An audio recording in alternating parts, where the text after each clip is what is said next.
morning, Nigeria. Good morning, Ibadan. It's a brand new day. It's Friday, and you're tuned into Daybreak Live, your favorite morning show on Dominion Television here in Ibadan, bringing you fresh updates, deep insights, and positive vibes to kickstart your day.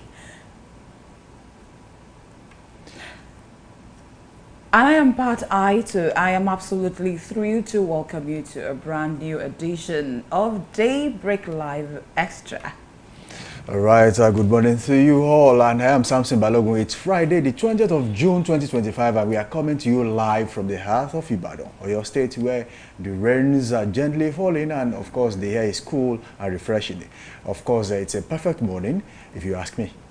All right, and I am Yemi. We've got a packed show for you today as we wrap up the week with our signature TGIF energy. From hot topics to cool weather, we've got it all.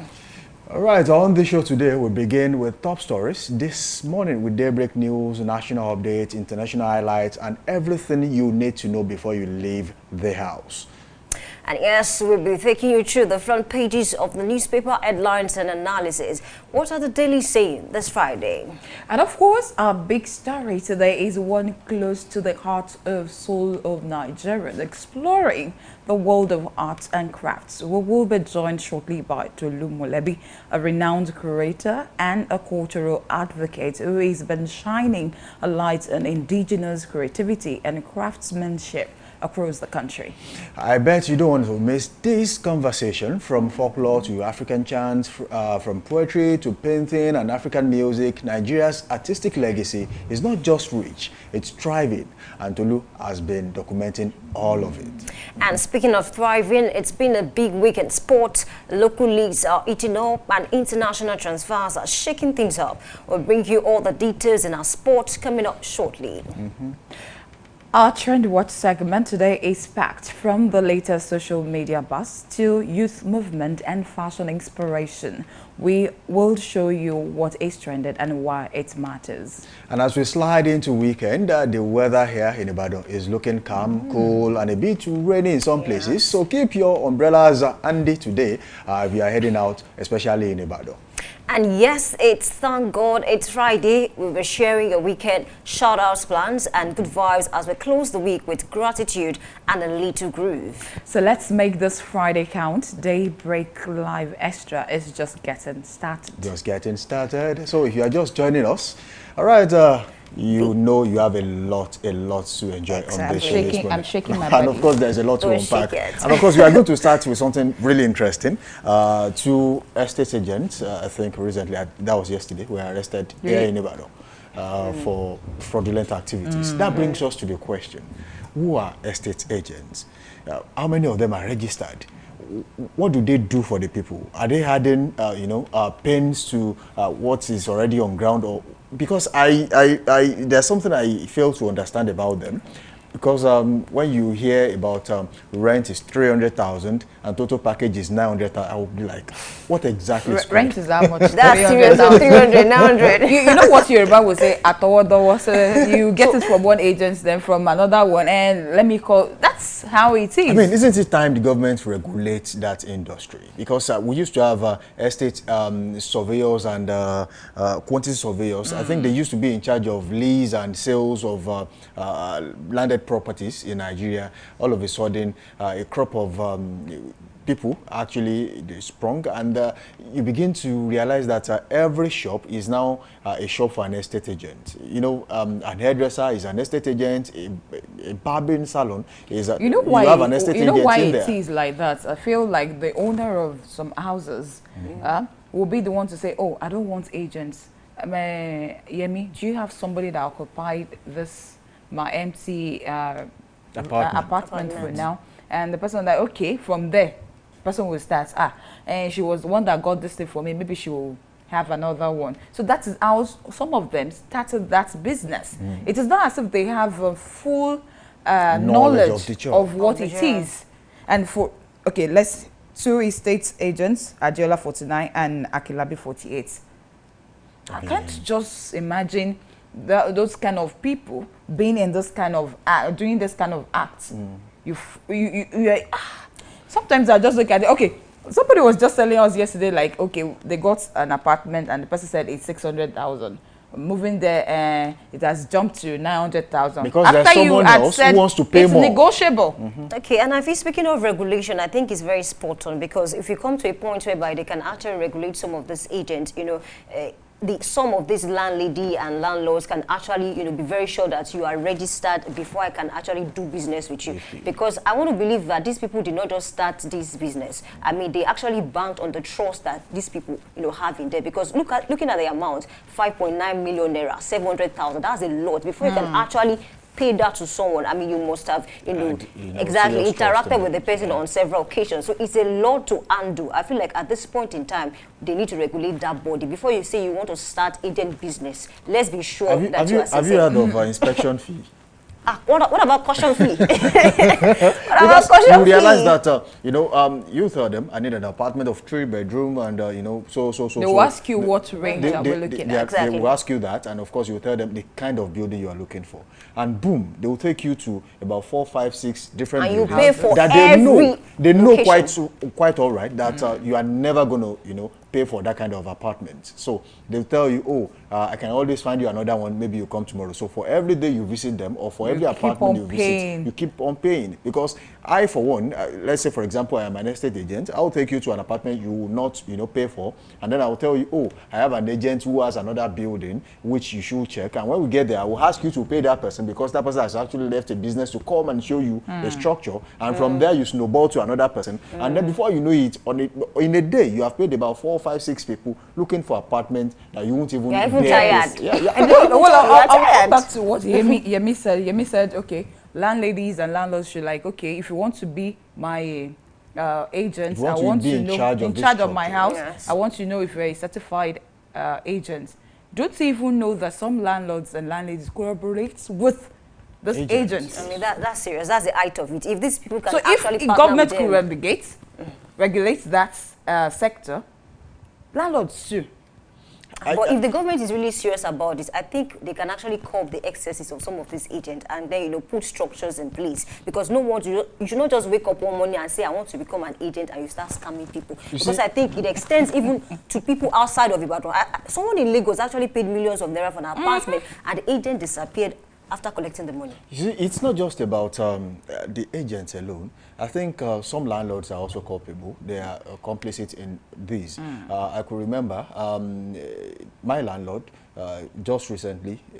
My rent was a month to the expiry date, and the next thing I heard was he has increased rent by 100,000. I was like, so if you were going to increase my rent, no notice. So if we're going to increase my rent, why didn't you give me probably 3 months? Even if it's 3 months, it would have been understandable. 3 months heads on, I will know. Okay, if you want to I want to return or go. So sometimes they put you in a very tight situation, tight corner. Like, so you feel like, okay, let me just get another apartment, and then while you are gone, another person will come in and then pay all the charges, caution fee, all of that, and then you realize that it's just strictly business for them. Not being refunded. It's not going to be refunded. So it's just business for them, and I think even the landlords should be checked by the government. See, if you are going to let your house, there's nothing bad in taking a year rent. Some people will tell you they want 2, and some will tell you. It has been in the law that you don't even take more than 1 year. People do it. People pay more than that, especially people who are into businesses. They want to rent warehouses. 2 years. They pay beyond a year. So it's just like that. I think there should be a benchmark. You cannot take more than 6 months at a go, and of course you cannot increase more than a certain percentage at a particular time. So and then there should be a time frame of a number of years when you can actually say, oh, I want to increase my rent, and there should be a percentage. So it will not be like you are just putting people in a very tight situation. Imagine the current situation of the economy, and someone is saying you have increased rent by 100,000. So it doesn't make sense. To 100. A lot of people are even scared to actually, you know, call one agent and say, I'm looking for an apartment. Do you know what people do now? They go to the environment where, you know, they want to actually rent a place, and then they start asking people. Asking questions. I beg you, I'm looking for a place to rent, so instead of going to the agent. Exactly. All right, so that brings us to the end of this segment of the show this morning. We say very thank you for everyone that has been here with us this morning. And we thank you for spending your morning with us. Don't forget, you can keep the conversation going by linking up with us on all social media platforms. On Facebook, TikTok, and Instagram, it is at Dominion Broadcast. And on X, formerly Twitter, it is at Dominion Cast. You can also watch us live on our website, www.dominion.org.ng. We now head straight to our news desk this morning, as Pat Aito is waiting. We'll be back after this time out.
A very good morning to you. Welcome to Daybreak News on Dominion Television. I am Pat Aito.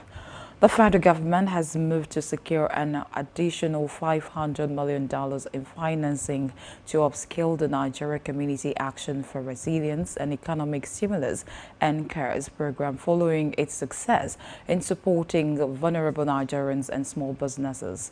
The Minister of Budget and Economic Planning, Senator Abubakar Atiku Bagudu, discussed these at a stakeholders meeting in Abuja, where he confirmed that the additional financing AF request was made by the state government through the federal government. The World Bank Board and the Federal Executive Council have approved the facility, and it is now awaiting the National Assembly's endorsement. The Minister of Information, Mohammed Idris, has stated that there is a steady progression in curbing hardship in Nigeria. Mohammed, who stated this in a monitored interview, added that food prices has dropped drastically compared to the way it was 2 years ago, stating that the destination and prosperity promised by Tinubu's administration is achievable. He therefore enjoined Nigerians to be patient and expect the desired change soon. The chairman of the Economic and Financial Crimes Commission, EFCC, Ola Olukoyede, has restated the agency's position that assets recovered from corrupt individuals must be used in the interest of the Nigerian public.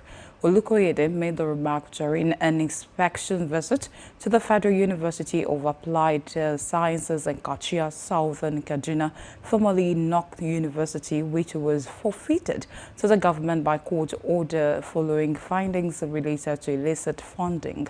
According to the EFCC, the property has handed over for public use following a presidential directive from President Bola Tinubu to convert it into an educational facility. The Defense Headquarters DHQ has disclosed that a total of 6,260 terrorists, violent extremists and other criminals were eliminated during joint military operations across Nigeria in the past 2 years. The Deputy Director of Defense Media Operations, Brigadier General Ibrahim Abu Mawashi, made the revelation during an expanded meeting with media executives at the DHQ in Abuja.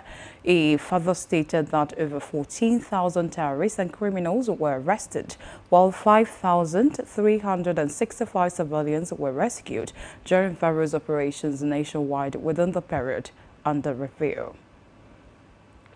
Justice Chizoba Oji of the Federal High Capital Territory FCT High Court has granted Kogi Central Senator Natasha Akpoti-Uduaghan 50 million naira bail after she pleaded not guilty to alleged defamation. The lawmaker was granted bail with one surety who must have a landed property in Abuja and must be responsible resident of the FCT. The judge adjourned the case to 23rd of September 2025 for trial. The Oyo State Mobilization Agency for Socio-Economic Development has announced plans to commence a sensitization campaign against indiscriminate waste disposal across major markets in the state. The Director General of the agency, Dr. Murunkola Thomas, disclosed this during a courtesy visit to the chairman of Ibadan Southwest Local Government Area, Honorable Kehinde Akonde, at his office in Ibadan. Thomas explained that the initiative has become imperative to ensure proper waste management and promote healthier and cleaner environment in the state. Oyo State government has reaffirmed its commitment to a safe agricultural environment. The affirmation came during the takeoff program of the 10-day 2025 interministerial briefing held at the State House Media Joint Secretariat, Agodi, Ibadan. Speaking at the briefing, the Commissioner for Agriculture and Rural Development, Barrister Olasukomi Olaleye, said that the Fashola Agri-Hub has attracted over $170 million, noting that the consequence has empowered 8,000 smallholder farmers integrated into various agricultural activities with enhanced food security. Olaleye added that the state is poised to increase the security of farmers, reiterating the importance of peaceful coexistence across the state. The chairman of the boycotting group of companies, Wale Babalaki SAN, has stated that Oluloyo's death to the government college Ibadan GCI, Oyo State Capital, is a motivation to students, alumni, and authorities of the school to reposition the school as the best in the whole of Nigeria. Babalaki, who is the global president Government College Ibadan GCI Old Boys Association, revealed this during a symposium held in honor of Oluloyo in Ibadan, stating that the late Oluloyo was a dedicated member of GCI and the type who raised the banner of the school high before his passing, just as Babalaki Oluloyo used his alumna to of the Government College Ibadan. And in business, the Nigeria Senate has issued Nigeria National Petroleum Company Limited and NPCL a 7-day ultimatum to account for 210 trillion naira in missing funds in its coffers as contained in audited financial statements spanning 2017 to 2023. This was made known during a session of the Senate Committee on Public Accounts, where NNPCL's Chief Financial Officer, Dakpo Shego, and other executives of the state-owned oil firm were present. According to the chairman of the committee, Senator Aliyu Wadada described the inconsistencies in NNPCL's financial records as unacceptable and warned that the Senate will pursue the matter to the full extent of its oversight powers. You can visit our website on www.dominion.org.ng to watch us live and interact with us. You can also follow us across our social media platforms, Facebook, Instagram, TikTok, YouTube, and LinkedIn at Dominion Broadcast, and on X at Dominion Cast. And that is the daybreak news. Thank you so much for watching. Good morning.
All right, thank you for staying with us on Daybreak Live and Dominion Television. This is where we look at the major headlines across the dailies, and of course we do a bit of analysis. However, this morning I'm not going to be doing that alone. Samson Balogun is here with me, and together we'll do that. Good morning once again. Thank you for joining us on this segment of the show. This is where we bring you unbiased analysis and of course undiluted reportage. Okay, there are a lot of stories to talk about. Exactly. So let's start from the Punch newspaper. I have this one that says food inflation, NSA 36 state launch joint action, and that headline asks riders. Federal government, governors agree on free flow of goods across states to dismantle checkpoint harmonized levies. Ribadu at inter-ministerial panel, governors worry over World Bank funding delay. I also have this one that says Dangote blames crude shortages import from US surge. Actually, a lot is going on with Dangote, and then we have people that are actually saying, oh, this man is doing great work, in the oil sector. As a matter of fact, I read a comment this morning that says Dangote should actually venture into power. I don't know, we might talk about that. Okay, so I have this one that says Israel threatens Khamenei after Iranian missile wound 240. Moving on to Nigerian Tribune, I have this one that says Tinubu admits missing some names on Democracy Day, confers CFR on Dangiwa Umar. Actually, after that event when the president gave a speech, a lot of persons, especially, people that are not politicians, they came out to say that the president should have actually, conferred this honor on certain persons as well that were instrumental to what happened, June 12th. Of course, let's look at this one that also says Dangote blames shortage of domestic crude oil for reliance on import from U.S. Insecurity. Southern Middlebelt leaders lambast federal government. NAS. That headline as this rider says condemn forest guards scheme, say emergency rule in Rivers illegal and unconstitutional. A lot is going on in Rivers State. I mean, if we can look at we can look at it from the angle of the governor being suspended, the declaration of state of emergency. A lot of persons have come out to say some of the activities going on in Rivers State is actually illegal and is undemocratic. How true is that statement? We are going to talk about it this morning. Moving on to Daily Trust, I have this one that says Benue resident abort killers. Give them food. That's coming from the defense chief. Honestly, that's a serious one. I think we've talked about it quite a number of times on this show. The activities of some insiders, is actually, sabotaging the effort of the military personnel in tackling the issue of bandit in Benue State.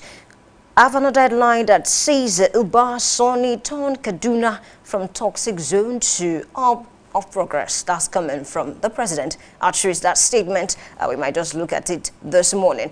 Tinubu to choose running mates after convention. That's coming from the presidency. That's a lot by Ononuga, the special advisor to the president on information and strategy, disclosed this on Thursday in an exclusive interview with a particular media house. And then he noted the fact that it is the president first before the vice president. So we might actually look at that. How true is that statement? Moving on to the Guardian newspaper, also have this one that says violent attacks, peacetime killings question value of Nigerian life. Tension in Benue as herdsmen graze farmlands, youths intercept boars. Another headline here, again, Tinubu inaugurates specialist hospital named after him in Kaduna. Moving on to another paper this morning, this is Vanguard. And the headline says, Benue massacre, troops got wrong intel on attackers movement. That's coming from CDS. And it has a rider, survivors cry out over poor feeding, living condition. Actually watched, quite a number of videos online, throughout yesterday, and then the people came out to say that, some of the relief packages that were sent to them, they've not received it. And I think about 2 persons actually fainted in one IDP camp because of hunger, because of, lack of, food, water, and the basic things that the people might need, staying there. So we might actually look at that as well. Moving on to New Telegraph, I have a one that says, British global scare 16 billion Apple, Google offers password exposed. That's serious. I have another one that says terrorism, ECOWAS strikes deal with Mali, Burkina Faso on security. Military not an occupying force, says federal government. And on The Nation, I have this one that says Tinubu, Kaduna rising again after overcoming insecurity. Our choice, that statement. I also have this headline that says Natasha's trial for defamation against Akpabio. Bello begins September 23. Over 250,000 Nigerians are refugees in Libya, Cameroon, and others. All right, it's time to turn to Samson Balogun this morning and just try to make sense of some of the headlines that we have across the dailies.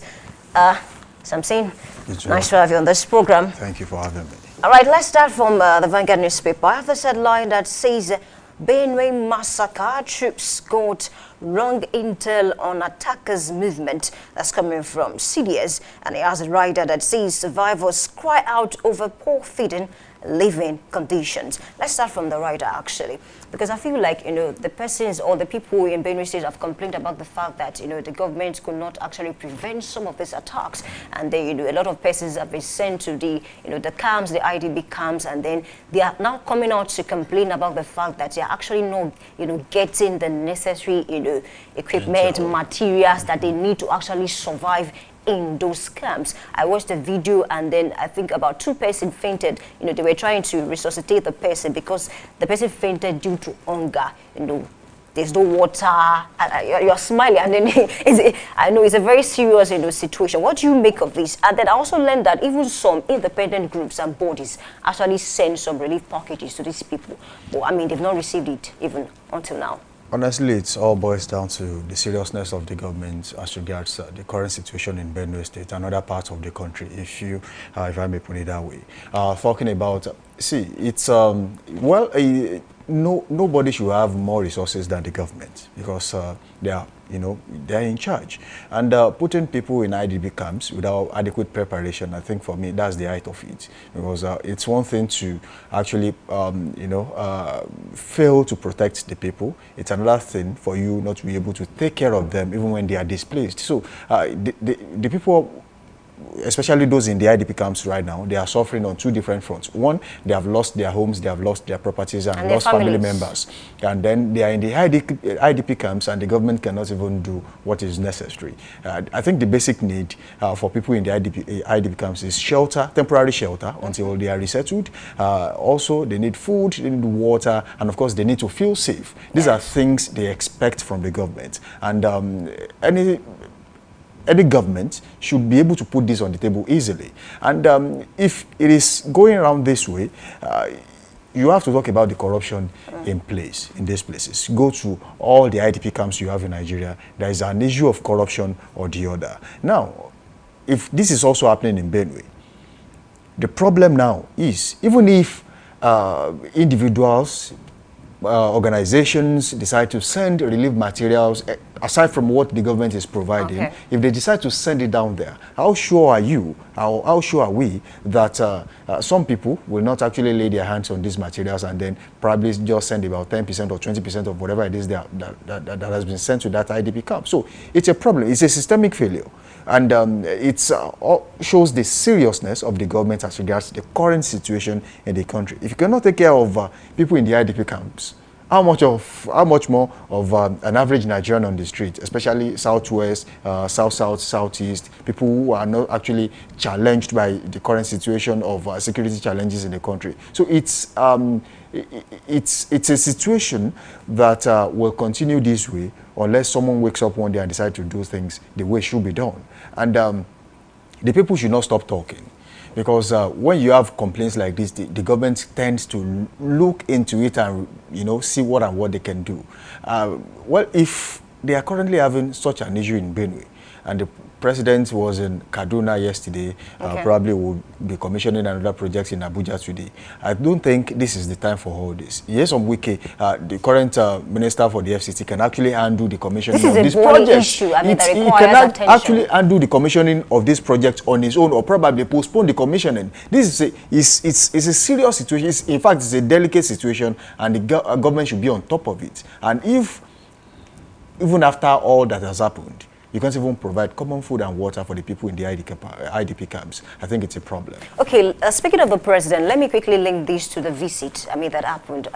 How effective is that visit? You're looking at, the president, got to the police, spoke to the people, visited some victims at the hospitals, and then up till now, this headline is saying troops got wrong intel on attackers. What do you make of this situation? Because even at this point in time, if they still cannot get it right, speaking of the intelligence team and then, the security personnel, what do you think is going on, even after, the president's visit to the place? You see, the military of any country will be as strong as the quality of intel they get. Okay. So if there's no quality intel, they will run into ambushes and there will be a problem. That's exactly what is happening in Benue. Someone is misinforming the military. Someone is informing the security apparatus or structure there. So if that is happening, what are you doing to rejig or reshape the security architecture in Benue State as we speak?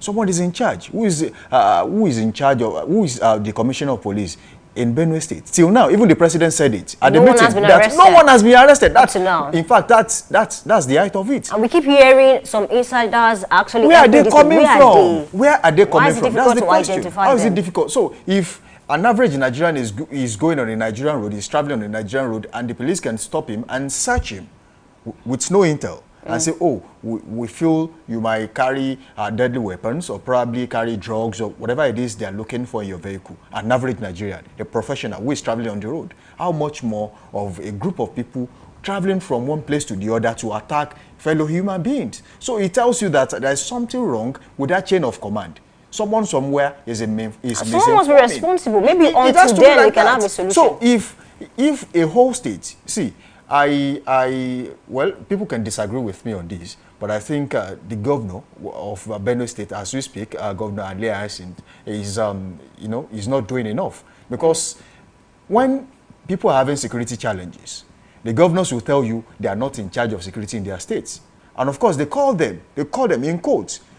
They are in charge of security in each state. As a governor, you are in charge of everything. Nothing happens in your state. Nothing happens in your state without your knowledge. Even if the federal government wants to arrest an individual within your state, you have to be in the know. So, that aside, if the governors now, they will tell you if there are challenges, they are not in charge. But if the election is around the corner, you see them commanding the police, commanding the NSCDC to go to where, when, and how. So, it tells you that it's the will to do things is not there.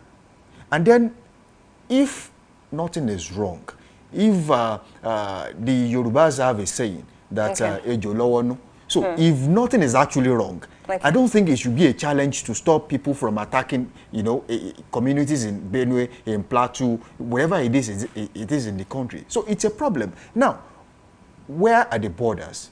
How many roads lead to Benue State? The major roads. Okay. And then if there are roadblocks, if there are police officers, military personnel on these roads, where are the other roads that are not motorable? Don't forget, the importation of rice into the country, they know how to catch these people when they are following these bushes to enter the country. They know where to find them.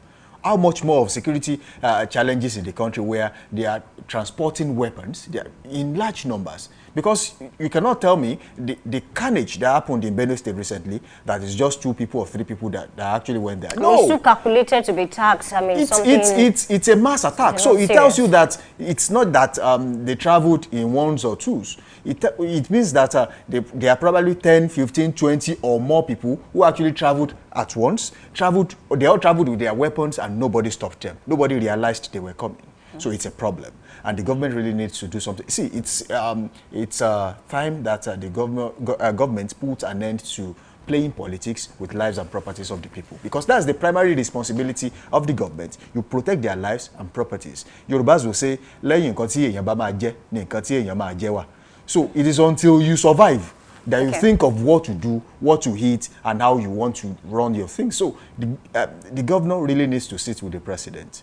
Where is the problem? Is it a federal problem or a state problem? But for me, I think that problem is a local problem, and it should be solved by the governor and local government chairmen in those communities. There are traditional rulers there. Speaking of that, I think I watched a video. The Totti spoke about some certain things, and then, you know, I think he said, you know, because the president was talking about the fact that maybe it's a thermal either clash and the likes, but then the Totti came out to say that it's actually nothing like that.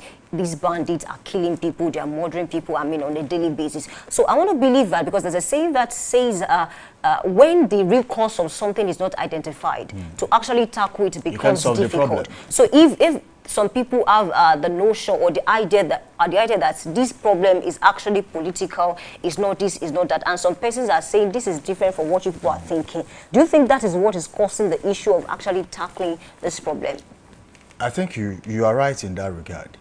See, it's difficult to solve a problem when you don't even know where it's coming from. Now, the people of Benue are saying something different. The government have a different narrative. So it means that there is a conflict of interest or conflict of ideas. Okay. Now, the government is tackling the issue from farmer header crisis. But the people are saying, no, it's beyond that. This is land grabbing. These people want to, it's more or less like ethnic cleansing. We get rid of these people and then we resettle some other people there. It's a problem. The Totti knows this. And he's saying this to the president. Now, what will the president do with the information he got from Benue State when he visited? That's another thing. Because it's now about re-strategizing. The security architecture in Benue State as we speak should be overhauled. New set of police IG, NSCDC commanders, they should be, I mean, drafted into that place and see this thing from a different angle, from a different perspective. Because sometimes you do things and you would only want to believe your own idea of things, because you will continue to do the same thing the same way and have it in your head that, oh, this is the best way to do it, until you find someone else who tells you, no, you can actually do this and get a different result or a better result. So that's exactly what should happen in Benue State right now. The governor is there. Yes, he's been there for, I think, 2 years now, or over 2 years.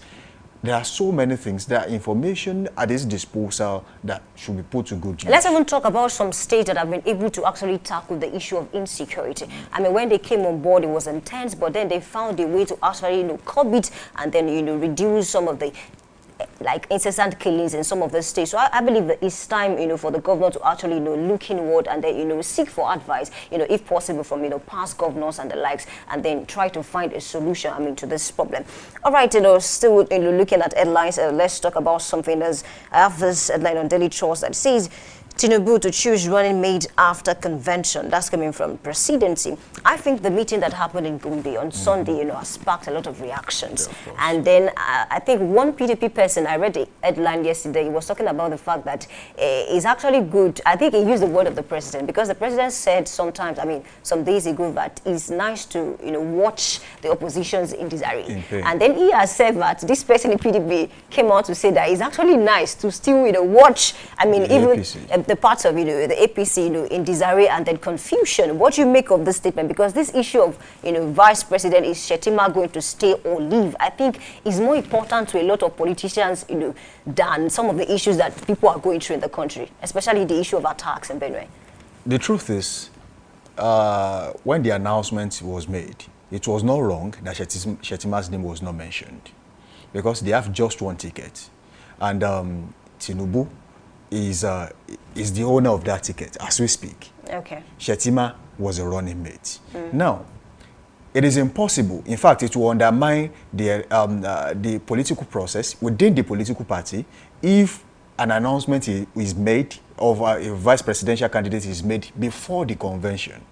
See, even as of now, Tinubu is not the flag bearer of the APC, because a convention that will actually tell the people that, oh, Tinubu's hand has been raised up and is going to be the flag bearer of this political party has not been made. Yes. So they need to settle that first. That has to be settled. It is after the convention that a new, if there is going to be a new, or it is going to be Shettima, will be announced, oh, Tinubu will be running with so-so person. So Tinubu has to secure this. Yes, it is one thing to say, oh, all party members want him to run for second term. That's fine. If it's just a notion, it has not been confirmed by the political party. So it has to be done first. And then two, Tinubu will now decide who am I running with, together with stakeholders within the political party, to decide which of the permutations and combinations will help them win the election. Don't forget, Shettima was picked because they felt like, okay, in the Northeast, Northwest, it's strong. It's strong. So is Tinubu going to lean towards another strong candidate? Okay. That's the question. Don't forget, this whole drama did not start yesterday, did not start last week.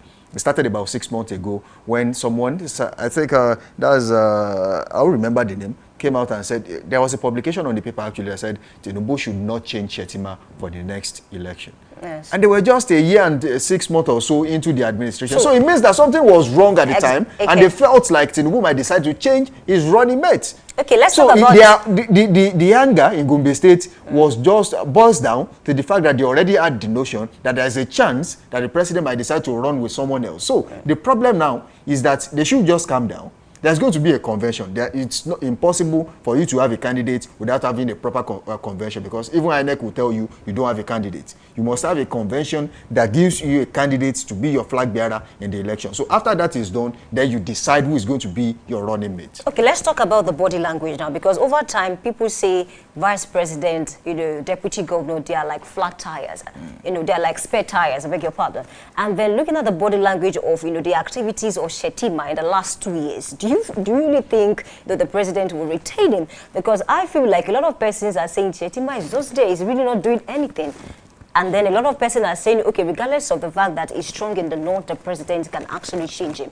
What can you say? Do you think it's possible that the president is going to retain him? Looking at the activities going on in terms of administration of the country, and then the activities of Shettima himself in this governance. You see, the current president of the Federal Republic of Nigeria, for me, having studied his style of politics over time, you realize the fact that when it comes to strategy, he knows his onions. He understands how to play his game.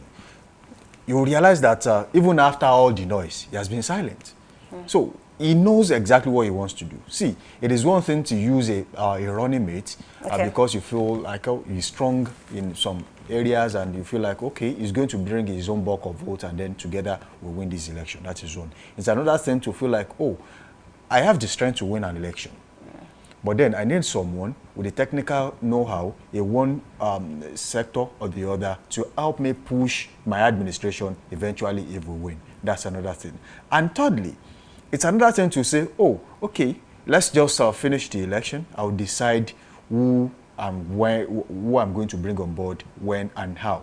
See, the problem now is when you look at Kashim Shettima, he has been there, but so you can't say so many things about him in this administration because he has just been a representative in one event or the other. He has not really been that vocal. Now, the decision to be vocal as a vice presidential candidate or deputy governor depends on the president or the governor himself. Okay. So if he wants you to be powerful as a vice, he knows how to do it. He's going to saddle you with serious responsibilities and you'll be out there, people will see you doing your thing.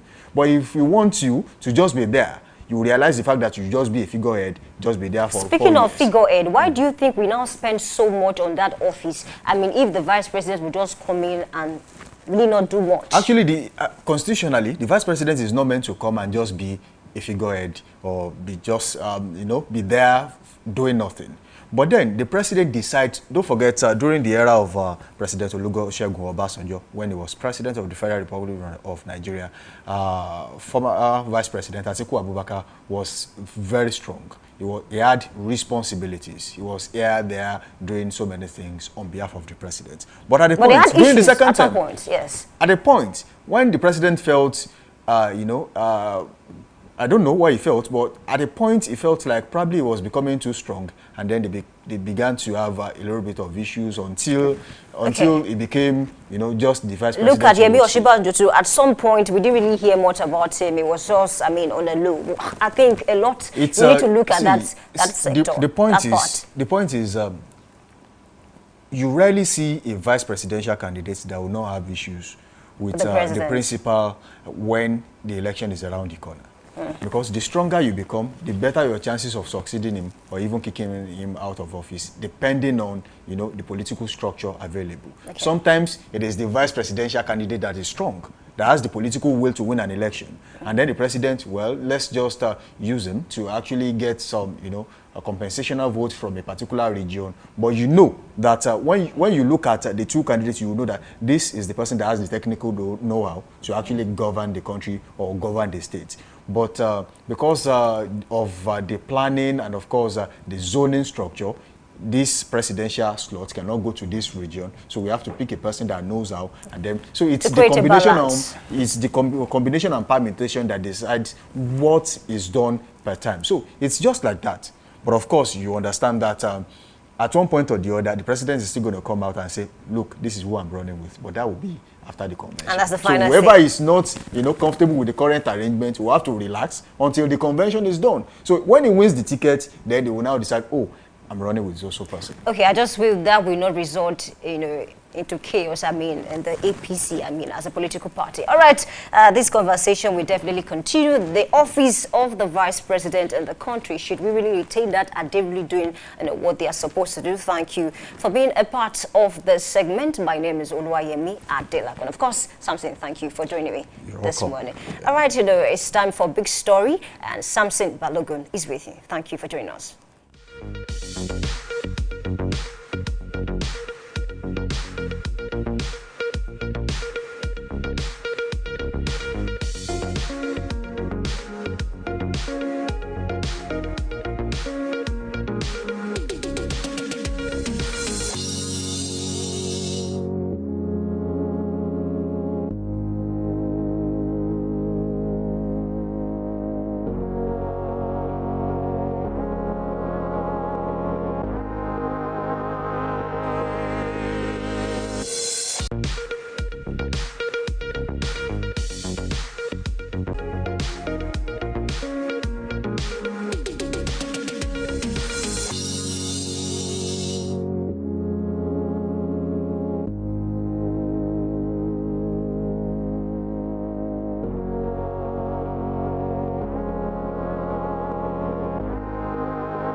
Good morning and welcome to a special Friday edition of The Big Story on Daybreak Live, right here on Dominion Television, Ibadan.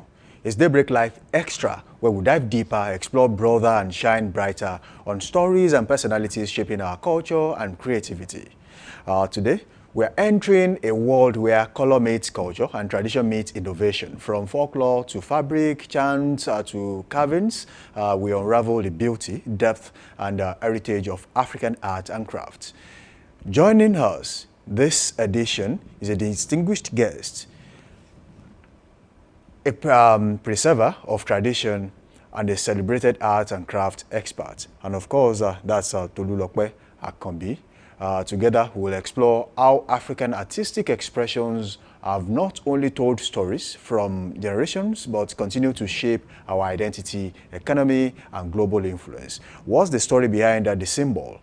How do indigenous chants, folklore, and ancestral memory find life in art? Stay with us.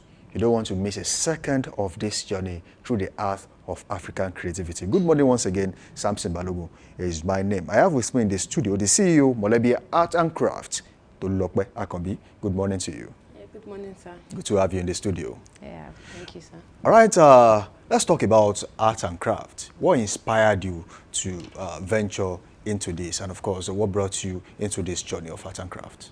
Okay, what brought me to this journey is because of my passion, actually. So I am a creativity person. I love creating stuffs, especially when it comes to colors and handmade craft. So there's this thing inside of me that I feel like if I'm not doing this, I'm not complete. Okay. So it started from my love for hair making, then venturing into pedicures and nails. Then with time I started sewing, and I love culture. Then I realized I'm not just the only person doing this. I have my people as well. So that was why I felt, okay, because I resigned my 8-to-5 job. Why? Because I just felt like I need to do something inside of me, which is actually what I have passion for. So that was what brought me into this art and craft stuff. Okay, can you now describe briefly what you do specifically when we talk about art and craft, your area of specialization, what you do basically? Okay, what I do basically, I'm a fashion designer, or let me just say fashion entrepreneur, because I mat beaded bags, beaded bracelets, and the likes. So I love what I do, which is fashion. Then I love handmade crafts. Okay, how difficult has it been snowballing from one business to the other, from hair making to bag making to beads, and how difficult has it been? How did you evolve over time? It wasn't difficult. It's just something I feel like, okay, opt into another one. This is beautiful. I create something and I feel, okay, this is nice. Let's try this out. Let's try this out, and it comes out awesome. So I'm known for this particular thing. So, if we want to talk about African art and crafts, Yes. how would you, in your own words, how would you describe it? How has it inspired you to do what you do now? African art and crafts. Craft, yeah. I believe there's a way we are doing it before we are giving birth to. And it made us who we are, which is Africans. People see Africans and see us to one thing, which is our handmade craft. So me doing this is just me going back to your roots. Exactly, to my roots. So I feel like even our ancestors were happy that, oh, we have a legacy and someone is going okay, someone to fulfill it. Yeah. Now, what materials do you work with as an artistic person? You know, some will do waste materials, turn waste to wealth, and then make bags, make things with them. So how do you do yours? What materials do you work with? Afrocentric. Anything, adire, kente, bead, paint, create something, then we paint it, then we bring life to something that people thought is dead already. Okay, can you walk us through the creative process from ideas to finished product? How do you go through that process chain from when you conceive a particular idea till it becomes a finished product that you can actually display at art galleries? Okay, we look at them as, okay, it's like an imaginary item. Sometimes it's like an inspiration. It comes from music, comes from pictures. This and this can come together, so you imagine it first. So after the imagination, it's now your passion and creativity to bring it to life. Then it doesn't take a day. Sometimes it's more like a journey. You will conceive this, and in the meantime, in short, even in the midway, you change it. Like, no, it's not giving me what I want. I need to put some spice to it. Oh yes, it's getting this. So creativity is not like, this is how I want to do it. It's always an imaginary stuff, then you bring in the story behind it out, then before you know it, then you get to your final destination. So when you see the finished product, you be like, oh, and this is not what I wanted to do from this kind of start. But if you admire it and you love it, once you get to place of display, people can buy into it, because the way they see it, what you think and what you imagine is the same picture is going to give to people when they stand and they look at the work of art and they smile, and they could have the same meaning to it as well. So how do you draw inspiration? How do you get inspiration to do what you do? It must be something really simple or difficult. If you have something, we have passion for something, I don't think it has to be difficult. Yes, because it's more like your way of life. So inspiration comes through music, sometimes through your dream, sometimes when you're mobile, sometimes when you're in transit, because you see it as a cup. I see it as something else entirely. And I believe this can actually be a work of art. If I handle this from the way it looks, I will give it another beautiful meaning, and another person will see it and admire it and love it and just want to see it every day, then take it home. In an era of new innovations, are there still traditional techniques you still put to use now? Yes, there are. And this is a case of everybody love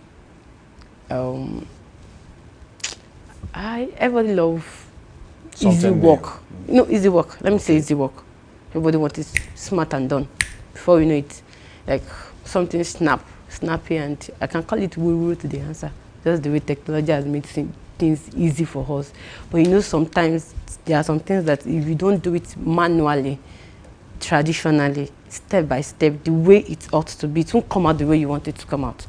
So when it comes to traditional ways of doing things, trust me, sometimes you have to go through it step by step, and if you know this is just something I can use the new innovation to do, maybe digital stuff and technologies, and you can just do it. But even you as a creative, you will see the difference. Okay. So how do you blend music, folklore, tales into art and crafts, what you do specifically? How do you blend all together at once?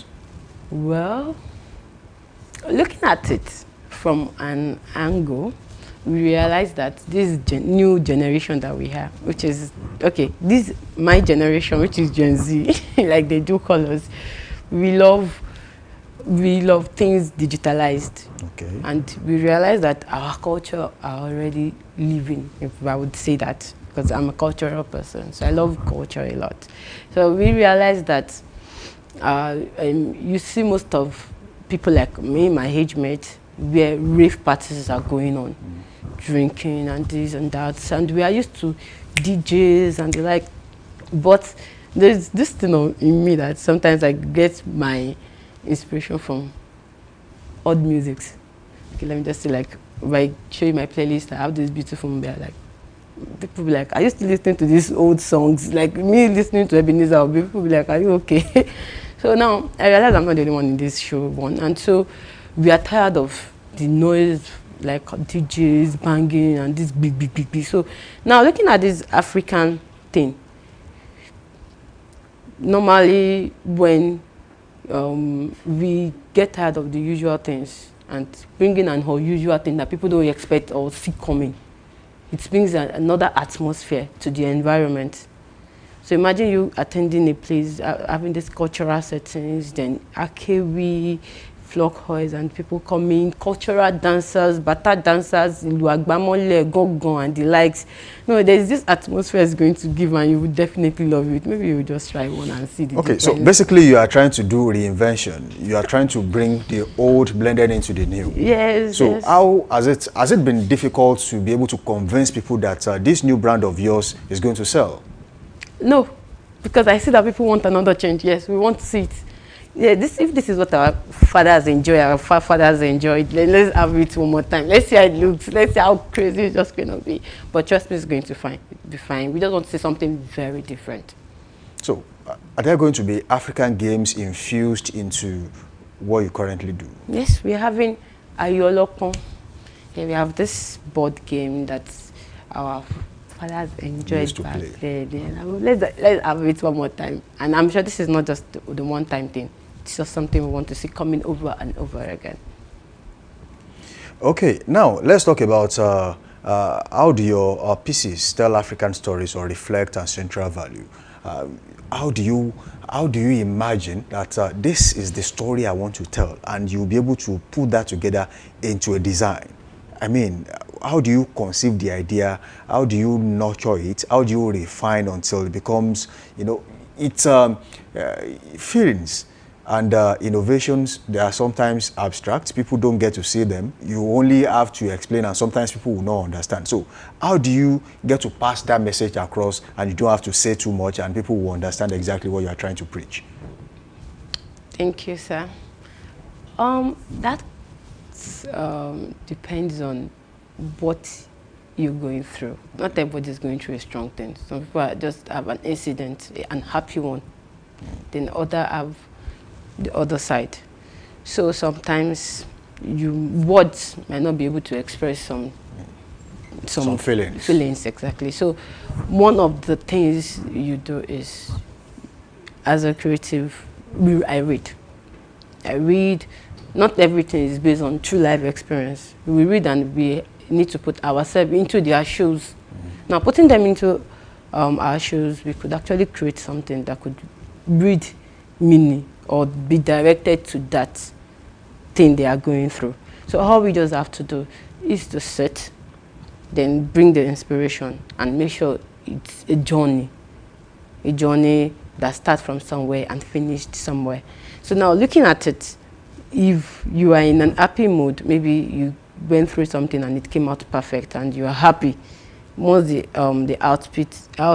artwork is there and you look at it, if you're a deep thinker and a creative as well, you would look at it.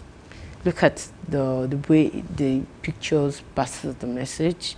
The only thing once you get it, you're definitely going to smile. Like, oh my God, this person knew. And there is no way you are going to explain to that person, actually, this person is coming from the river and the pot spilled, and unknowingly somebody he met gave him another pot and he took the water and he went home. You don't even have to explain that far before the person smiles and like, oh, yes, I've been through this and I'm happy. This was a success. Okay, do you incorporate myths, legends and proverbs into your artwork? Most artwork are poetry. We are not words. We can make an artwork and just write the words there. The pictures and everything are already proverb. And you know one thing about proverb, it opens a door and it locks another door. So it's depend on the meaning you give your proverb is how it reflects on you. So as an individual, how do you intend to use your artwork to preserve African history?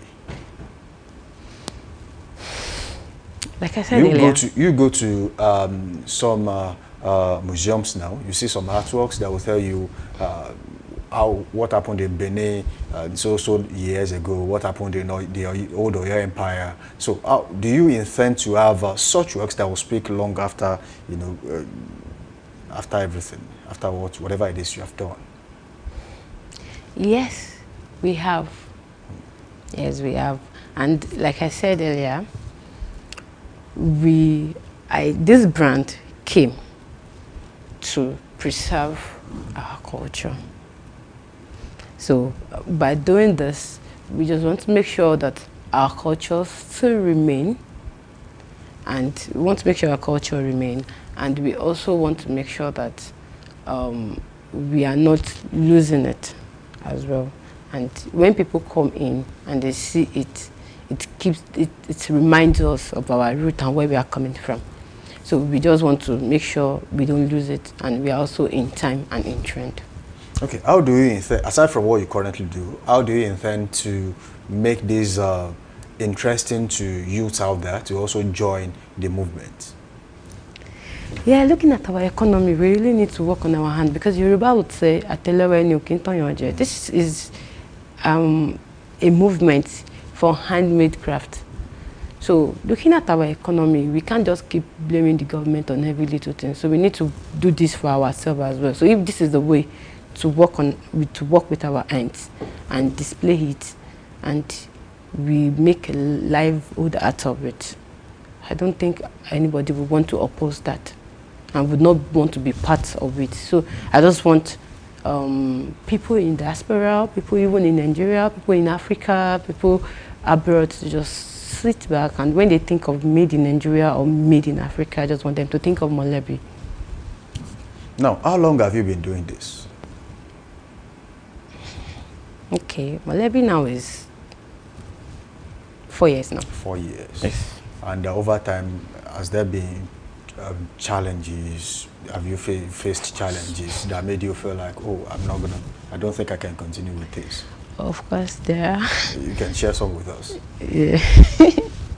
Yeah, going in details, you know, sometimes they used to say it's not the day you give birth to a child and the child start walking. Yeah, that's true. So with that, you already know that there will be days that you feel like, are you sure this is actually my calling and my passion? It doesn't mean that I'm doing more than myself.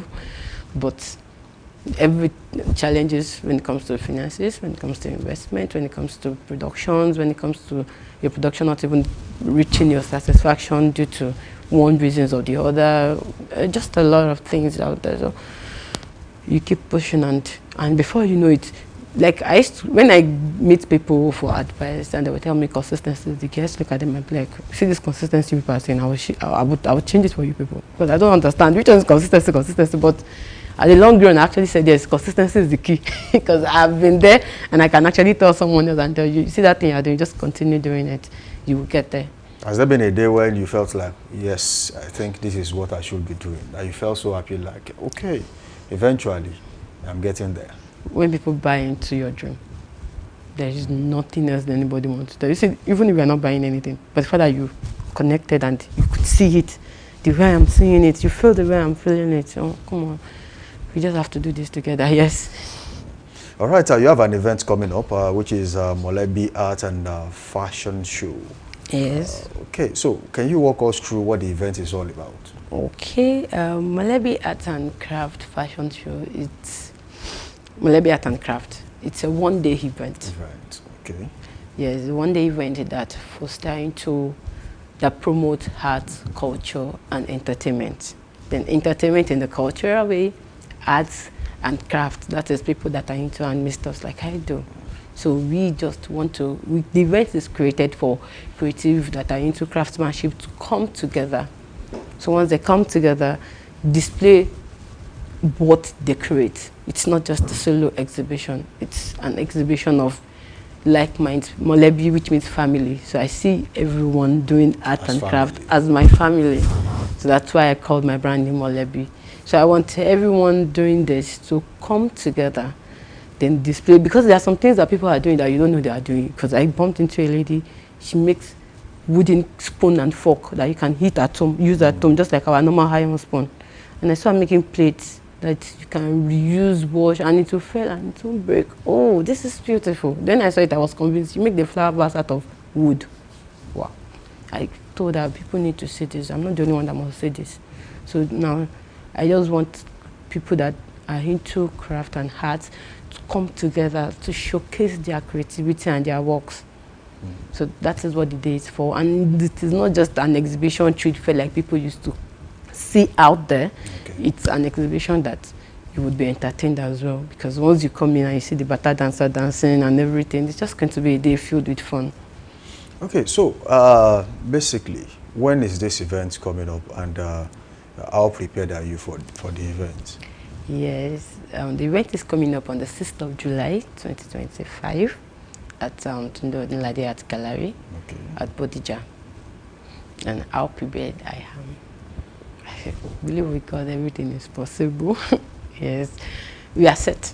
We are set. So we just need people to come and support me and the other creatives on that day. So what should people be expecting for people who want to come? What should they be expecting when they come around? You know, there has to be something that actually would inspire some people to actually say, look, I have to be there. Okay. Number one, what people are expecting, they're expecting a different kind of phone. And this is the phone that I can say people don't see coming almost every time. Yeah, which is a cultural one. You know, it's not just Yoruba culture. We are bringing the Igbo dancers, the Hausa dancers, we're bringing different... So it's not limited to the Yoruba ethnicity, it's... No. I said when people think of made in Nigeria, made in Africa, they should think of Molebi. So Molebi is just starting in Ibadan, yeah? Obviously, we hope to see ourselves touring the whole Africa. Okay. Going through cultural stuff and the like. The theme for this year is Crafting the Future, Echoes of Heritage. How did you come about the theme for the year? And of course, how do you explain this to the people so they will understand exactly the message you are trying to pass? Crafting the future. Are we not crafting our future now? When things that we thought is behind us, clay pots that people thought they have used in the past, and we are bringing it back so that people will start using clay pot because we know it's healthy than a normal aluminium pot. Now, this is our future already. So we want people to just the wooden spoons, the wooden cups, these are what our father used back then, and now they are coming back to life. So we are already crafting our future.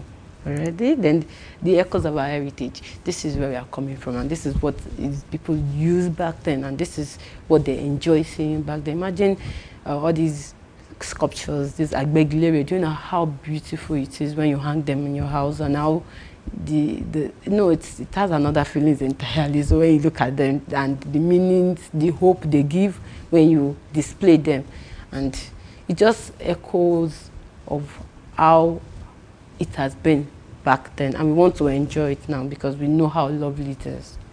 Okay, you mentioned here that entry is free. Yes. So it's open for everyone. Yeah, everyone is invited. There's no payment at the entrance, no. Okay, the brand name, how did you come about the brand name? Because it's becoming, I've seen this name a few times and I'm like, okay, what made you think this is the brand name that will sell what exactly I am doing? Okay, number one, when people think of Molebi, people have asked me, Molebi, yes, it's family, yes, it's family, yes. So, family, when you look at the meaning of family, it's a group of things or group of people that are related. Are we not related? Yes, we are, because we do almost the same thing. Okay. We are not competitors. We just complement each other.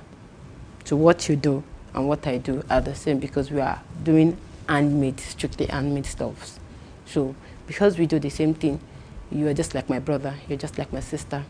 So let's come together as family and bring ourselves out. So this brand is not a selfish brand, it's a brand that actually wants creatives like her to be known, to be seen, and our works to be appreciated and being purchased, of course. You mentioned complementing each other. You have a very strong relationship with people who do something different to what you do, which is African games, chants, poetry, and the like. So how did you manage to bring them all together under one roof when the entry fee is nothing? Well, thanks to our sponsors. They actually came through for us. Yes, we want to use this opportunity to thank everyone that supported and sponsored this brand, because I would not lie, we had a lot of people that came through for us because the idea is different, the platform is unique, and the fact that we just want to help each other to grow our businesses. So when we reached out to people to come through for us, they came in full force. Okay. Yes, our sponsors really helped us. So some of these people did this out of generosity. Some helped us with some funds, yes, to mount our billboards, to do a lot of publicity, and a lot of PRs helped us for free, absolutely free. So we got some of this. So we don't have any reason to even put a price on it. Okay. So this is the first of its kind. Yes, sir. So where do you see this brand in the next 3, 4, 5 years? In the next 3, 4, 5 years. And do you intend to make it a yearly thing? Yes, it's an annual. It's an annual event. And where I see this brand in the next 4 or 5 years, it's actually a very big one. I want this edition, now we're having about the edition. But in the next 5 years, we should have reached the whole Nigeria. Having Lagos edition, Abuja edition, having Port Harcourt edition, Calabar edition. Then in the next 5 years, I think we should have moved out of Nigeria. Having Ghana edition.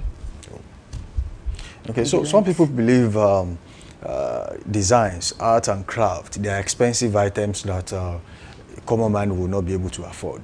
Is that a correct notion? Is it correct that way? That when you walk into an art gallery, they feel like these are expensive items and a common man might not be able to afford to buy a piece of artwork. Okay. There's some artworks that are affordable. It depends on the artist, number one. Number two, it depends on the message it is passing. And I used to say something that nothing is expensive if you know the words and you appreciate the craft behind it. Nothing. I can basically tell you, sir, we know what the usefulness of a car. So if you say a car of 17 million naira, honestly, you would know this car, what's the price, and I'm going to get it.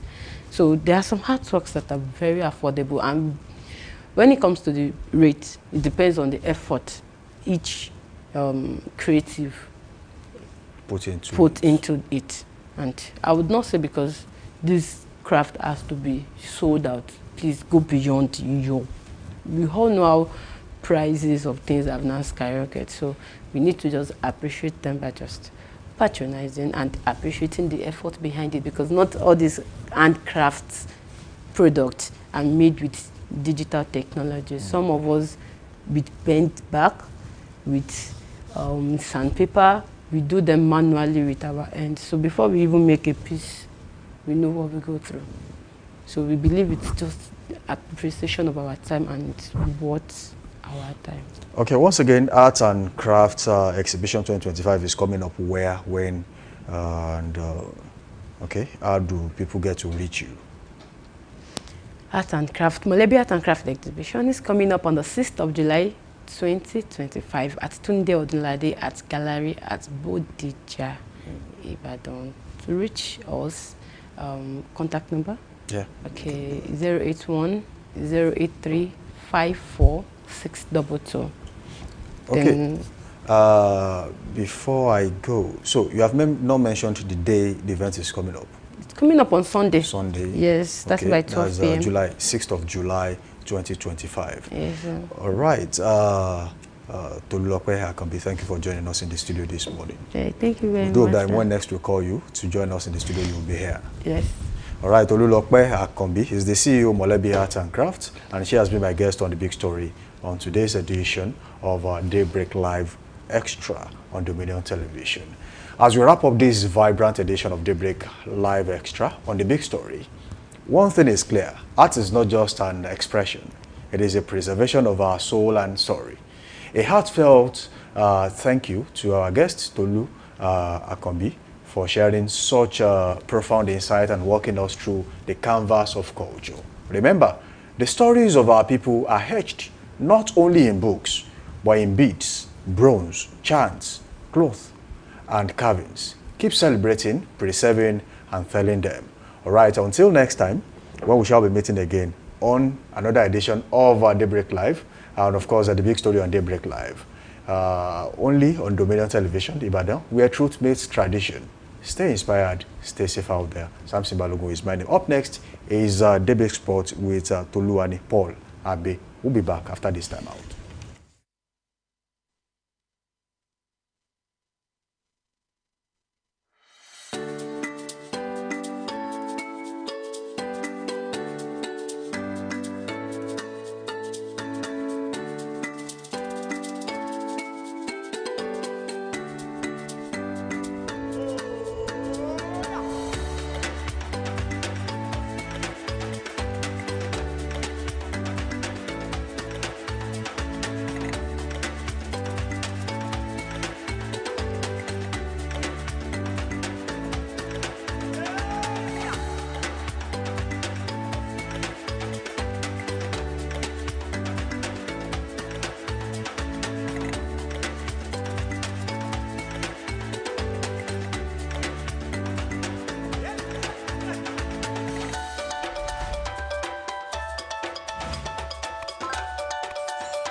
Good morning and welcome to Daybreak Sport on your channel of choice, Dominion Television. And this morning, I am Abe Paul Toluwanimi, and I'll be looking at the major stories making the rounds in the world of sport this beautiful morning. And you know what we do right here on Daybreak Sport? We take a look at the local stories, starting off with the story from the NNL, how they honor the NFF President Ibrahim Gusau for an outstanding support to domestic football. Also, the Nigerian National League, NNL, on Wednesday honored the president of the Nigerian Football Federation, NFF, Alhaji Ibrahim Musa Gusau, with a special award in recognition of his steadfast support for the growth and development of domestic football. That's the update this morning showing on your screen, supporting and honoring, the NFF president. Moving away from that story, the images on the screen is the stadium where the CHAN 2024 is going to be played. The 2024 CAF names the venue for the Eagles group match. The home base Super Eagles will play their group stage matches at the 2024 African Nations Championship at Ahmad Stadium, Zanzibar. The 15,000 capacity stadium hosted the 2024-2025 CAF Confederation Cup final in May. Also, let me let you know that Zanzibar is a semi-automated region with Tanzania at the home games of the Eagles in Group D with their defending champions against Senegal, Sudan, and Congo. These are the stadiums where, the CHAN Eagles are going to play their games right there in Zanzibar. Now, moving away from that, also, we got a story that the head coach of the Super Eagles, Eric Sickle Shells would also be attending the game of the Federation Cup right there. The players of Kwara United and Abakaliki FC have added the motivation of playing in front of the Super Eagles head coach Eric Sickle Shells during the final of the 2025 President Federation Cup, which comes up next weekend at the Mobolaji Johnson Stadium Arena right there in Lagos. The Nigerian Premier League football side, Kwara United, and second-tier club Abakaliki will collide in the final of the most glamorous cup competition, in the country, and the two teams would have, the head coach of the Super Eagles stand to spot up, grassroots football. So I think it's a good one to see the head coach of the Super Eagles, pop up in the stadium to support grassroots football. Moving away from that, we got a story that Samia Ajayi is now the player for Hull City. Hull City have signed West Brom defender Samia Ajayi on a 2-year deal. The 31 years old Nigerian international will join the Tigers on the 1st of July when his contract with the Baggies expire. That's the update we're getting for Samia Ajayi. Remember, he played 170 league appearance and 6 seasons right there with West Bromwich Albion. Moving away from that, the local story, we're heading straight into the world of basketball. Where the OKC and also the Indiana Pacers played a series tied at 3-all. Yesterday was a big one where we expected, the Oklahoma City Thunders, to turn up and win, the NBA ring this season and the championship. But Indiana Pacers had it all to do, for themselves. Right now, the game is tied 3-all, and one man in question is Pascal Siakam, opposing 16 points, 13 rebounds, and 3 assists yesterday, right there for the Indiana Pacers. The game ended at 91-108, game 6, and we are going to game 7. Moving away from that, still in the world of basketball, the Pacers, are forged at the game at game 7. That's the update we are getting from the NBA this morning. Also, still on the world of basketball, these are the game 1, game 2, the series tied. The Indiana Pacers were leading. Then we had the Oklahoma City come back to 1-all. Indiana Pacers also posting another trade to 116. So it has been a roller coaster of battle between Indiana Pacers and Oklahoma City Thunders, and it's going to be a major one on Sunday. We're going to see a major final on Sunday at game 7. So the winner takes it all. So we're going to see if it's going to be Oklahoma City Thunders or the Indiana Pacers right there. Game 7 coming up on Sunday, June the 22nd. That's the update we're getting from the world of basketball. Moving away from that, from the story of basketball, we're looking at the game, the Gold Cup match day result, the group stage, where Trinidad Tobago against Haiti played out a 1-all draw, and also USA against Saudi Arabia, USA picking up the victory 1-0. That's the update we are getting from the Gold Cup. Let me let you know that the USA side are topping the table right there. Moving away from that, remember the FIFA Club World Cup is ongoing, and PSG lost to Botafogo right there 1-0. So it's a major threat right now for PSG. Remember their first game they won right there 10-0 to Auckland City, but right now they lost to Botafogo right there 1-0 away from away right there, winning that game, a big victory for the South American side. Moving away from that, Benfica, they also have a game tonight right there. And also let me let you know that Palmares also picked up a victory. Inter Miami, Messi also on the score sheet right there for Inter Miami to pick up a victory in the early hours of this morning. This is what the table is looking like right there in Group A. We have Palmares, we have Inter Miami, we have Porto, and we have Halakla right there of the Egyptian side on the table of the FIFA Club World Cup. Moving away from the Group A, also we have other chart on the table right there for the FIFA Club World Cup, where we have other teams. We have Botafogo also. Remember, they picked up a victory against PSG in the early hours of this morning, 1-0 right there. Moving away from the story of the FIFA Club World Cup, Atletico Madrid also picking up a victory right there against City Sundowns, the FIFA Club World Cup. Also, we have the fixtures for the Serie A, and the fixtures coming thick and fast for the Serie A is that we're going to have a major game, pop up right there for the Serie A, and it's going to be a big one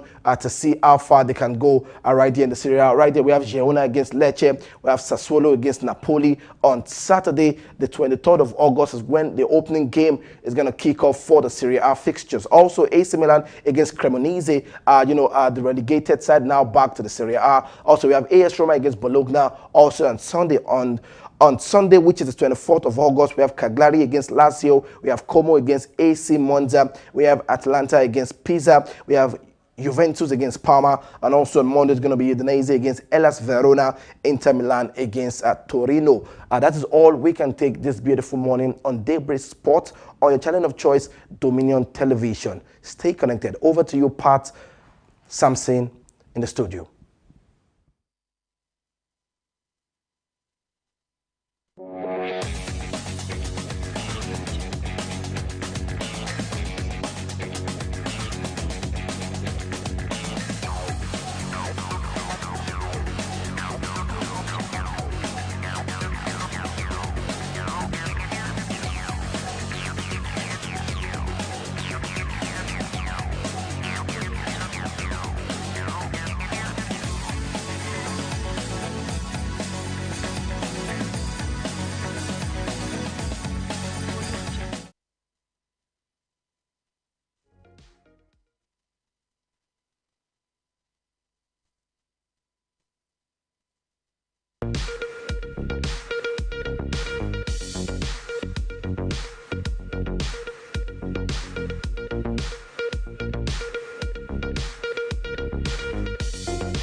That was Daybreak Sports with Toluwani Paul Abe. Welcome back from that short break. And of course, the show is still Daybreak Live Extra on Dominion Television, your channel of choice, where inspiration meets entertainment. Don't forget, you can keep the conversation going by linking up with us on all social media platforms on Facebook, Instagram, and TikTok. It is at Dominion Broadcast. You can also subscribe to our YouTube channel, watch us live, drop your comments. It is at Dominion Broadcast. And on X, formerly Twitter, it is at Dominion Cast. You can also watch us live on our website, www.dominion.org.ng. Now we go straight to trends on social media, and that is Trend Watch on Daybreak Live Extra. And I still have with me in the studio Yemi Adelako and of course Pat Aito. Together we will be taking you through the world of trends on social media. Exactly. Thank you for staying with us this morning. It is still Daybreak Live Extra, and this morning we're going to look at some interesting stories online. Okay, so we have something really interesting here, which is Lai Wasabi, who says, I don't really have boyfriend energy. I was created to be a sponsor. I mean, that takes some, guts to actually come out and say that. But now you could be joking. There are negatives to this actually, because most guys will complain that some girls are gold diggers. They only come for their money and the likes. And someone somewhere is coming out to say, look, me, I don't want to be a boyfriend. I just want to spend the money. I mean, different... Well, I guess they're still young, and for him to come out to say, okay, I'm not in for boyfriend and girlfriend thing, I'm not in for boyfriend thing, or because, okay, maybe I want to get the money first, after getting the money, and that's when I'll be thinking if I will have a woman or not. And don't forget, the mother is there. You know, African woman, African begin mother, to ask they will questions. Ask questions like, oh, Fenia, okay, lie, you must. And this boyfriend of it, let's know now. And sometimes I always tell people that it is not when you have money, that's when you will know the true woman that loves you. You need to start from Iberepepe. Start from the foundation, like, okay, when I don't have money, this person was there with me and everything. So now you don't want to be a boyfriend. When do you want to be a boyfriend, Jerry? You know, we have celebrities who actually stop with their old lovers. I think Olamide is one of them. You know, they've been together for a long time. Kiss Daniel too, got married to someone he had been dating before he actually made the money and, of course, got the fame. So it happens like that. But for him to actually come out and say this, that means that something actually happened. And it felt like, look, I don't have the energy. Let me just spend the money, have the little fun I want to have, and then move on from there. Okay, I think Lai can actually be joking. However, if he's not joking, just like you said, he must have, you know... You can never take him serious. Exactly. He must have engaged in some relationship in the past, and it's not working. And it's just... Because the word sponsor, Larry is very smart. You know, that tweet is very funny. The word sponsor can mean a lot of things. Because I've been thinking about it, Lai. Lai, I know, can be joking. He cannot be serious. And he can be serious. I don't know, but it depends on him, actually. But then, maybe boyfriend... Lai can actually get married very soon, even with that tweet. So we cannot really... He can be joking and he can be serious. However, you know, it depends on what he wants to do with his money. And you have comments on that. I think Queen Dara says, my own is to just do thank you, baby. I love you. Soft life. What else? When you have a sponsor, and all you have to do is to do thank you and just enjoy. Move on. See, every woman wants to be pampered. So of course, we still have more sponsors out there. Please show yourselves. Continue sponsoring. Even on this table. I mean, there's no sponsor here. I can boldly say that on this table there's no sponsor. Really? There is only a boyfriend material and a husband material. So I'm sorry to break your hearts that there's no sponsor on this table. I cannot sponsor anybody. Please leave me alone. Samson. It's not that serious. Samson. Yes. It's not that serious. I'm taking it personally. No sponsor here. Don't take it personally. Don't take it personally. Don't take it personally. So we're actually joking. We have another comment here from Single with Purple saying, and tomorrow it will be on social media clamoring that girls are out for his money. Exactly what I said. I mean, be careful what you say online. Because you need to start now and know who loves you and who is there for you. Actually, the thing is, people actually keep track of what you say per time. I could remember Peter Okoye, I think, said something about Cynthia Morgan, you know, a few years ago, and then said something different, I think this year. And someone went as far back as about 3, 4, 5 years ago, brought back that tweet and said, this is what you said. We are good at that. So people are good. They keep... It will be funny to you that some people do a screenshot of whatever it is you have posted or what they see about you, and they will keep it. There are some people online, they are supposed to enroll, I mean, for a serious police job, I mean, DSS. They are so good when it comes to intelligence gathering. I tell you, they will look for it. 20 years ago, you said this. We'll send them to Benue State. They need to help them there. Yes, to do intelligence gathering. If you can do that. Love a fellow human being. You can do that on social media. Honestly, because they are so good when it comes to actually searching for, you know, things like that. All right. From there this morning, let's talk about Senator Natasha Akpoti-Oduaghan, who actually, at a point, had an issue with the Senate President, got suspended. There has been a court case. Back and forth. Yes. It has not ended yet, and we have not seen the last of you know, this controversy on the floor of the House.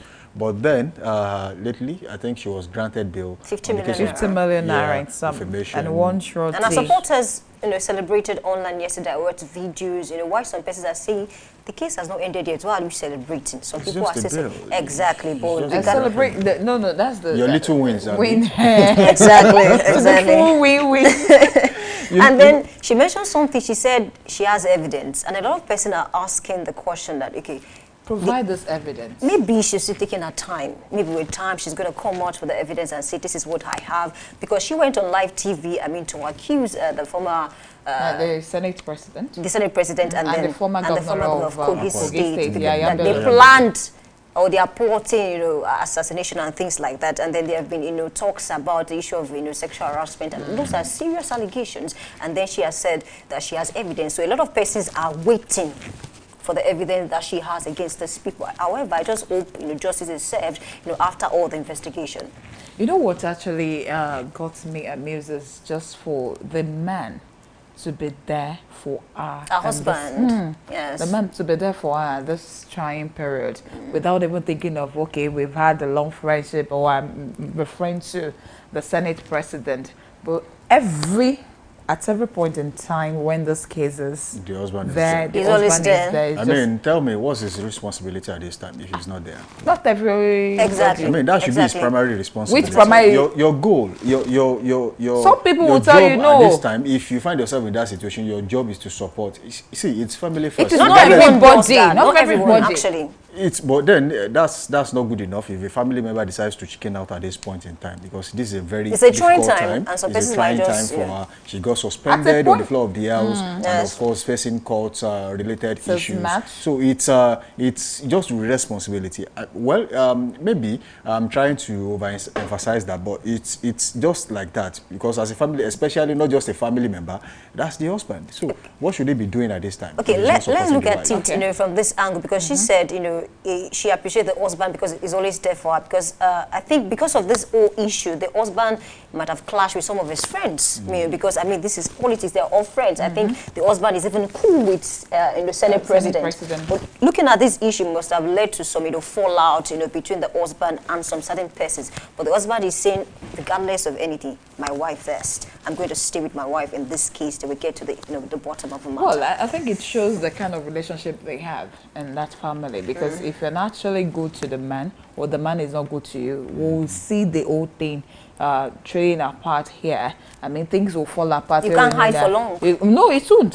Things will fall apart and you're just like, oh, this is happening in their house and now this one is coming. Some men will come out to say, oh, I told you now, I've been seeing it. That's when so many allegations will be coming back from here, from the husband, like, I saw you with this. I said, but this man just was like, no, we are one big family. Well, Let's fight. to corroborate your facts, I Let's think at together. a point like this, you get to hear a lot of people saying things into your ears. And if care is not taken, you might actually lose focus and, of course, lose sight of the goal. So I think kudos to the man who, at this point, despite the fact that people would have been saying a lot of things. About his A wife. lot, because some people were coming in, different father, different child, different this, different that. See, it doesn't matter. People really need to know It was even during where this to period that I benchmark know. their concerns about other people. So if you have any concern about a particular person doing something, you should know your space. You cannot go beyond this particular I think it's hard to space. control that because of, I mean, the way social media is now. As a matter of fact, celebrities are going through a lot. Some people just wake up in the morning and pick one celebrity gist And decide to troll them. Talk about it. I mean, and we we saw begin to that of wonder. we saw that of the video where the guy, the lady said, I got to a restaurant. You cannot name your restaurant after your wife. There's a Like- Chioma. They commit.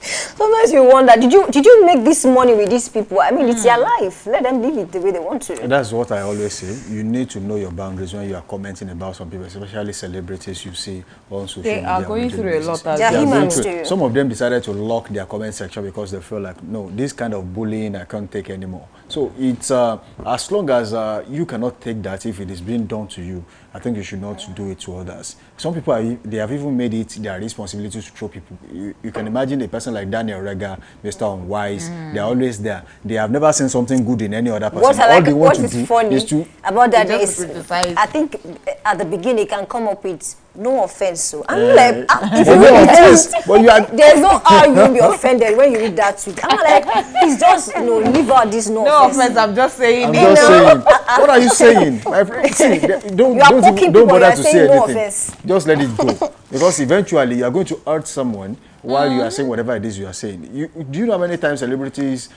go back into their closet and cry just because someone says something on social media? Biola. Yes, Biola ma'am. just came like, okay, She cries happy every night birthday because to of my what? ex baby father, and there's People were you bashing you her. are You are no interviewing longer- people, and you And interview even your people, own home is even not- your own is It's sad. It's sad. Your job as a person, what you do for a living, has nothing to do with your personal life. They are two different things. You can decide to, as a pastor, you might have so many things you do in your closet. As an imam, you might have so many things That you you do in don't your want closet. it to get But as long as you known come to out there people. and do your job right, I think nobody has the right to condemn you. It is only left between you and God, or then if you decide to question yourself for things you do, that's fine, but nobody else has that responsibility. We need to Unless deal you are with- committing a crime and the government says, oh, we are Okay. holding you It is responsible legal. for. So that should be, I think there should be a cap. Well, where- We need to deal with entitled fans because it has led to people arresting fans online, or let me say people that disguise as fans. Look at what happened with Tony Tony Abraham. Abraham. He arrested a guy, and then people were bashing her the more.